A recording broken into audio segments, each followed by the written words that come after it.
Hi friends, எல்லாருக்கும் வணக்கம். இன்றைக்கி ஆடிப்புறம்ன்றதுனால இன்றைக்கி அம்மனுக்கு ரொம்ப விசேஷம். வளையல் மாலை சாத்துவாங்க. இன்றைக்கி அவங்களுக்கு வளகாப்புன்றதுனால இன்றைக்கி நானுமே அப்படி தான் என்னுடைய குட்டி குட்டி விக்கிரகங்களுக்கு வளையல் மாலை சாத்தி இன்றைக்கி அவங்களுக்கு வளகாப்பு பண்ணியிருக்கேன்.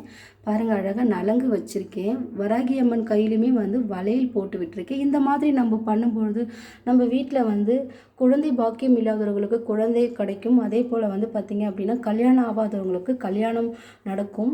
நிறைய விஷயங்கள் இதுக்கு இந்த மாதிரி ஒரு பூஜை பண்ணும்போது கண்டிப்பாக நீங்கள் அம்மனை தேடும்பொழுது கண்டிப்பாக அந்த அம்மன் உங்களுக்கு வேண்டுதலை நிறைவேற்றி கொடுப்பார். இன்றைக்கி நான் தக்காளி சாதம் தான் நெய்வேத்தியமாக வச்சுருக்கேன். கீழே பார்த்திங்க அப்படின்னா அவங்களுக்கு ஒரு தாம்பூலம் வச்சுருக்கேன். பாருங்கள், இங்கே காமாட்சி அம்மன் விளக்கு ஏற்றியாச்சு, குலதெய்வத்துக்கு ஒரு விளக்கு வச்சாச்சு. கீழே அவங்களுக்கு வளையல், புடவை, அதே போல் தாலி சரடெல்லாம் வச்சு நலங்கு வச்சாச்சு.